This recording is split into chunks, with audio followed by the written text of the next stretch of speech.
एक बार एक राजा और उनकी रानी रात्रि में विश्राम कर रहे थे। तभी उनको रात के सन्नाटे में किसी जानवर के गुर्राने की आवाज सुनाई देती है।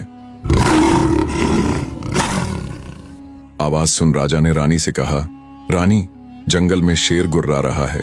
रानी बोली, नहीं महाराज, वो शेर की नहीं बल्कि शेरनी की आवाज थी।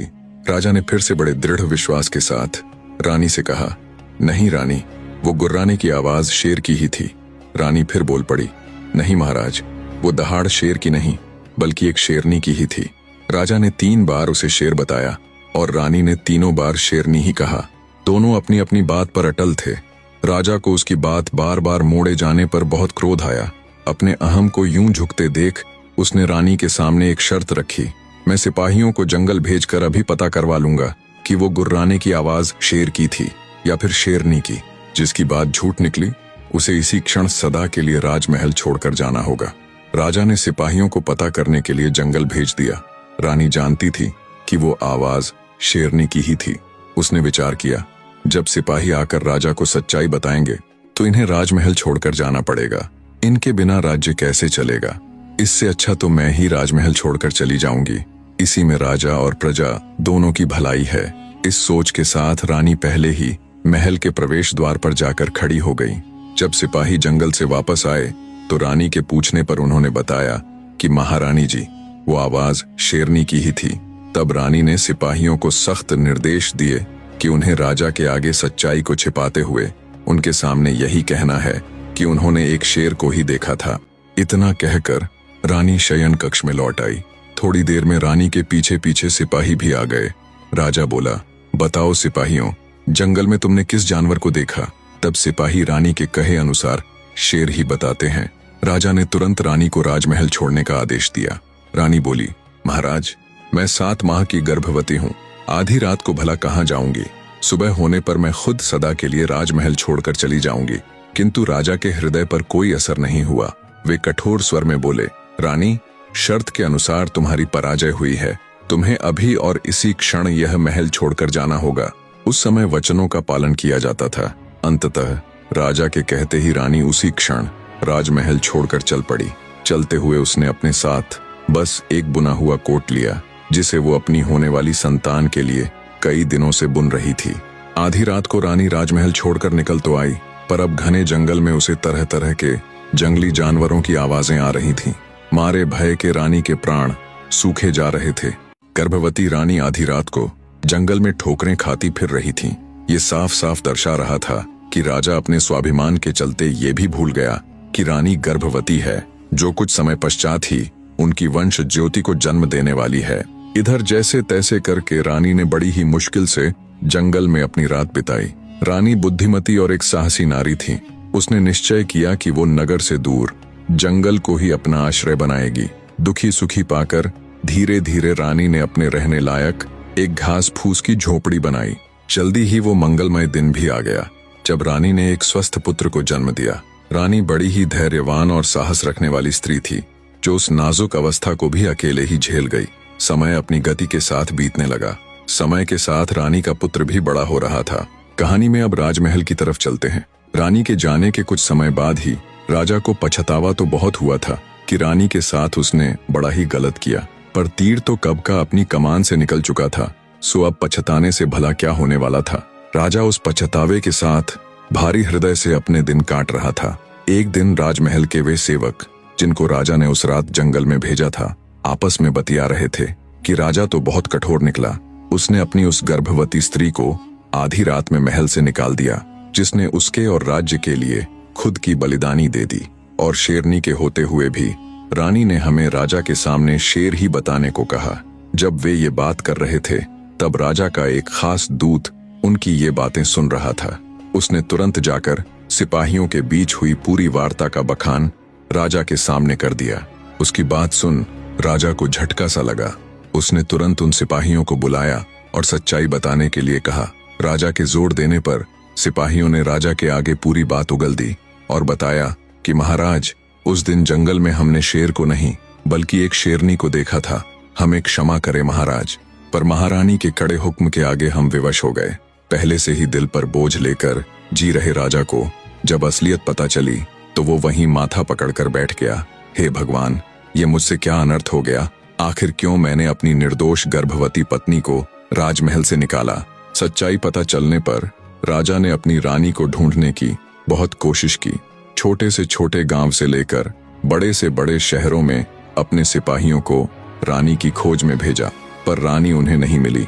मिलती तो तब जब वो किसी गांव या शहर में रह रही होती। वो तो जंगल में रह रही थी। राजा के मन में दूर दूर तक ये नहीं आया कि रानी जंगलों में हो सकती है। उधर जंगल में रानी अपने पुत्र के साथ कंद मूल और फल फूल आदि खाकर अपने दिन बिता रही थी। समय का चक्र अपनी गति से घूमता गया। रानी का पुत्र अब 14 वर्ष का हो चला था।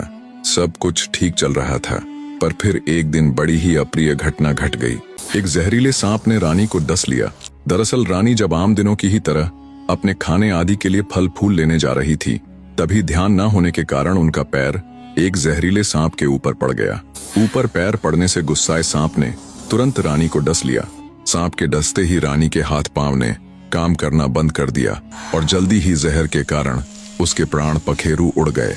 जब शाम होने तक भी वो वापस अपनी कुटिया में नहीं पहुंची तो उसके बेटे को अपनी मां की चिंता सताने लगी। अंततः 14 साल का वो बालक अपनी माता को ढूंढने के लिए जंगल में निकल पड़ता है। कुछ दूर चला तो देखा उसकी मां बीच रास्ते अचेत अवस्था में पड़ी हुई है। नजदीक जाकर जब उसने रानी के नीले पड़ चुके शरीर को देखा तो उसे समझते देर न लगी कि अब उसकी मां इस दुनिया में नहीं रही। उस बेचारे का तो जैसे पूरा संसार ही उजड़ गया था। उसके लिए तो माँ बाप, भाई बहन, दोस्त, रिश्तेदार सब उसकी माता जी ही थीं। 14 साल के उस लड़के के करुणामयी विलाप से पूरा जंगल दहल उठा। पूरी रात वो ऐसे ही अपनी माँ के पास बैठा विलाप करता रहा। सवेरा हुआ तो उसने अपने हृदय पर पत्थर रखकर लकड़ियां इकट्ठी की और अपनी माँ का अंतिम संस्कार किया।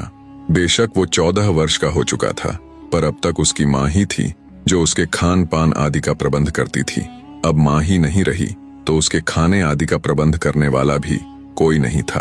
अंततः लड़के ने जंगल से कुछ लकड़ियां काटी और उनका गट्ठर बनाकर नगर की ओर चल पड़ता है। जब वो नगर पहुंचा तो एक लाला जी यानी बनिए की दुकान के आगे से गुजर रहा था। बनिए ने जब लड़के के सिर पर चंदन की लकड़ियों का गट्ठर देखा तो उसने आवाज देकर उसे अपने पास बुला लिया और बोला, क्यों भाई, क्या मूल्य चाहते हो इन लकड़ियों के बदले? पढ़ा लिखा ना होने के कारण वो थोड़ा सादा ही था। ना तो उसमें दुनियादारी की समझ थी और ना ही व्यापार आदि की। वो तो बस अपने पेट की भूख मिटाने के लिए शहर आया था। अंततः उसने सेठ से कहा कि मुझे इन लकड़ियों के बदले 2 वक्त की रोटी चाहिए। उसकी बात सुन बनिया बड़ा खुश हुआ। वो बड़ा ही धूर्त आदमी था। मौके की नजाकत को देखते हुए उसने थोड़े रोब से लड़के को हुक्म दिया, ठीक है, वहां डाल दो लकड़ियों को, मैं तुम्हें 2 वक्त का खाना दे दिया करूंगा। अब यही काम उस लड़के की रोजमर्रा की जिंदगी में शामिल हो गया। वो वन के अंदर से चंदन की लकड़ियां लाता और बनिया बदले में उसे 2 वक्त की रोटियां दे दिया करता।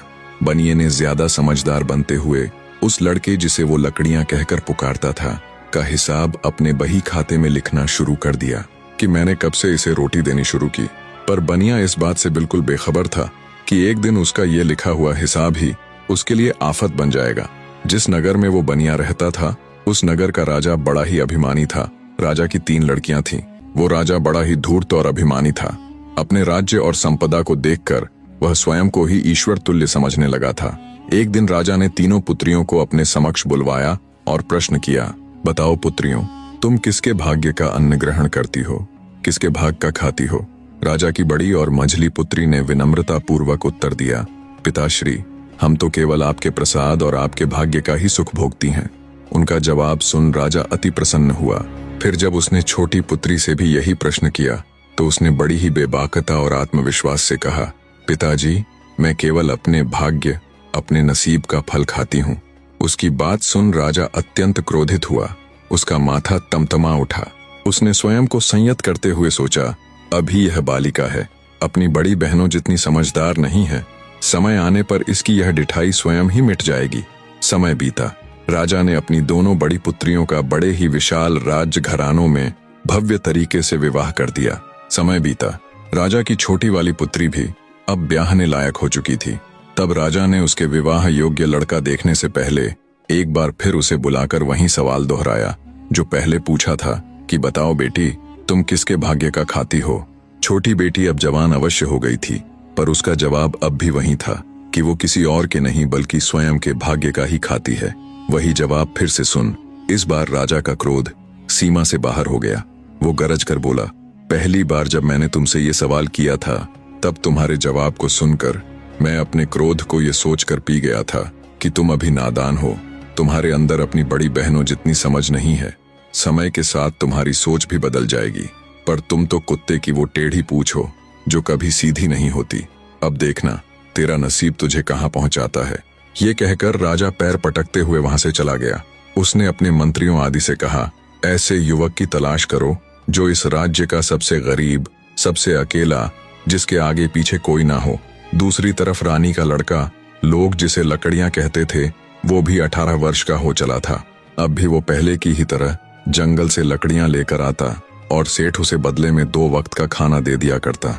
राजा के सैनिक जब तलाश करते करते सेठ की दुकान पर आए और उनसे भी इस बारे में पूछा तो सेठ ने कहा, जैसा लड़का आप ढूंढ रहे हैं बिल्कुल वैसा ही एक लड़का मेरी नजर में है। बनिया राज सैनिकों को अगले दिन सुबह आने की कहता है। अगली सुबह होने पर जब लकड़हारा सेठ के पास आया तो पहले से ही उसके इंतजार में वहां मौजूद राजा के सैनिक उसे पकड़ ले जाते हैं और उसे राजा के सामने पेश करते हुए कहते हैं, महाराज ये लड़का यतीम भी है और बहुत गरीब भी। धूर्त राजा उसे देख बड़ा प्रसन्न हुआ। निर्दयी राजा ने अपनी छोटी बेटी का विवाह उस यतीम और गरीब लकड़हारे के साथ कर दिया और बिना एक भी फूटी कौड़ी दिए बेटी को उस लकड़हारे के साथ राजमहल से विदा कर दिया और विदाई के समय ताना देते हुए व्यंग्यपूर्वक बोला, अब तुझे पता चलेगा कि तू किसके भाग्य का खा रही थी, किसके भाग्य के ऐशो आराम भोग रही थी। जा अब अपने नसीब का स्वाद चख, मैं भी तो देखूं तेरा नसीब तुझे कहां ले जाता है। राजकुमारी बिना एक भी शब्द बोले चुपचाप सिर झुकाए अपने पति के साथ राजमहल से चली जाती है। अब उस लकड़हारे के पास कोई और ठिकाना तो था नहीं। वो राजकुमारी को भी अपने साथ जंगल में बनी अपनी उस कुटिया में ले गया जो कभी उसकी माँ यानी रानी ने बनाई थी। राजकुमारी को अपने पिता का व्यवहार और उनकी बातें कष्टदायक अवश्य लगी, पर उसके अंदर ये पूर्ण विश्वास था कि भगवान उसे उसके भाग्य का जरूर देंगे। कुटिया में आने पर यह पहली बार था जब राजकुमारी उस लकड़हारे से बोली कि तुम्हारा नाम क्या है। लकड़हारा बोला, मुझे तो सब लकड़ियां कहकर ही पुकारते हैं। अगले दिन जब लकड़हारा लकड़ियां काटने जंगल की गहराई में जाता है तो राजकुमारी भी उसके साथ हो लेती है। लकड़हारे ने जब लकड़ियां काटनी शुरू की तो राजकुमारी ने लकड़ियों को देख तुरंत पहचान लिया कि ये तो दुर्लभ चंदन की लकड़ियां हैं। राजकुमारी अपने पति यानी लकड़हारे से बोली, आप किस मूल्य में इन लकड़ियों को बाजार में बेचते हैं। राजकुमारी की मूल्य वाली बात सुन लकड़हारा बेचारा एक पल के लिए सकपक आ गया और बोला, जी मैं तो केवल 2 वक्त के खाने के बदले इन लकड़ियों को सेठ के यहाँ डालकर आता हूँ। अपने पति के मुख से ये बात सुन राजकुमारी हैरान थी कि कोई इतना भी सीधा, इतना भोला भाला भी हो सकता है। वो अपने पति से बोली, चलो आज मैं भी तुम्हारे साथ शहर चलूंगी। लकड़ियां काटने के बाद दोनों नगर के लिए चल पड़ते हैं। सेठ की दुकान पर पहुंचने पर राजकुमारी ने कड़क होते हुए सेठ से पूछा, क्यों सेठ जी, कितना दाम देते हैं आप इन चंदन की लकड़ियों का। राजकुमारी की बात सुन सेठ की सिट्टी पीट्टी गुम हो जाती है। बौखलाया सा सेठ तुरंत अपना बही खाता निकालकर राजकुमारी को दिखाता है और कहता है, देखो मैं पिछले 4 साल से इसे खाना खिला रहा हूँ। बही खाते को देख राजकुमारी तम तामाते हुए बोली, ओह तो 4 साल से तुम चंदन की इतनी महंगी लकड़ियों के बदले सिर्फ 2 वक्त की रोटी ही देते हो। मैं अभी नगर के राजा के पास तुम्हारी शिकायत लेकर जाती हूँ। अब वहीं तुम्हारे इस अपराध का न्याय करेंगे और तुम्हें उचित दंड देंगे। शिकायत और दंड वाली बात सुन सेठ के पसीने छूटने लगे। उसने हाथ जोड़कर माफी मांगते हुए चंदन के उचित मूल्य के अनुसार पिछले 4 साल का हिसाब लगाकर पूरा पैसा राजकुमारी के हवाले कर दिया। सेठ से मिले उस धन से उन्होंने नगर में एक सुंदर सा घर ले लिया। लकड़हारा अब जंगल की गहराइयों से चंदन की लकड़ियां लेकर आता और उन्हें उचित मूल्य पर बेच देता। एक दिन शाम को जब वे विश्राम कक्ष में बैठे हुए थे तो राजकुमारी ने अपने पति से पूछा, क्या तुम्हें तुम्हारे माँ बाप के नाम आदि के बारे में कुछ भी मालूम नहीं है। तब लकड़हारा भावुक होता हुआ बोला, मैंने जब से होश संभाला तब से खुद को इस कुटिया में ही पाया। मेरे लिए मेरा सब कुछ मेरी माँ ही थी, पर भगवान ने उसे भी मुझसे छीन लिया। इतना कहकर लकड़हारा चुप हो जाता है। तभी उसे सामान की वो पोटली याद आती है जो उसकी माँ यानी रानी की छोड़ी हुई आखिरी निशानी उसके पास थी। वो तुरंत जाकर अपनी माँ की वो पोटली उठाकर लाता है और अपनी पत्नी को देते हुए कहता है, मेरी माँ की निशानी के तौर पर बस मेरे पास ये उनका छोड़ा हुआ कुछ सामान है जिसे मैंने आज तक कभी खोल कर नहीं देखा। लकड़हारे की बात सुन उसकी पत्नी तुरंत जिज्ञासा पूर्वक वो पोटली खंगालने लग जाती है। पोटली के अंदर रानी के कुछ पुराने वस्त्र और उसके बेटे यानी लकड़हारे का वो शाही कोट था जिसे रानी ने उसके जन्म से पूर्व बड़े ही चाव से बनाया था। शाही कोट को देखते ही राजकुमारी समझ गई कि उसका पति किसी शाही घराने से ताल्लुक रखता है। जब उसने वो कोट खंगाला तो उसकी जेब में एक चिट्ठी मिली। वो चिट्ठी दरअसल रानी की लिखी हुई थी। रानी बहुत ही समझदार थी। उसे पता था कि जिंदगी का कोई भरोसा नहीं, इसलिए उसने अपने पुत्र के नाम एक चिट्ठी लिखकर उसके उस कोट में डाल दी जिसके अंदर रानी ने अपने बेटे के पिता यानी राजा और उसके राज्य का नाम लिखा हुआ था। राजकुमारी ने जब वो चिट्ठी पढ़ी तो उसकी हैरानी का कोई ठिकाना नहीं था। अपने लकड़हारे पति के परिवार आदि का पता चलने पर मारे खुशी के उसकी आंखें भर आईं। दरअसल लकड़हारे का पिता कोई और नहीं बल्कि उनके राज्य के पास ही स्थित तेजगढ़ नामक विशाल राज्य के राजा वीरेंद्र प्रताप ही थे, जिनका नाम उसने इससे पहले कई बार अपने पिता के मुख से सुना हुआ था। वो ये सोच सोचकर हैरान हो रही थी कि उसके मामूली से लकड़हारे पति का पिता इतने बड़े विशाल राज्य का राजा है। अपनी पत्नी की भरी हुई आंखें और उसके चेहरे पर हैरानी के भाव देख भ्रमित सा लकड़हारा असमंजस में खड़ा एकटक उसे देखे जा रहा था। उसने जब अपनी पत्नी से पूछा कि ऐसा क्या है इस चिट्ठी में जो तुम इतनी हैरान हो, तब राजकुमारी अपने पति को भी पूरी सच्चाई से अवगत करवाती है। पूरी बात सुन लकड़हारा भी स्तब्ध सा खड़ा रह गया। उसका मुंह खुला का खुला रह गया।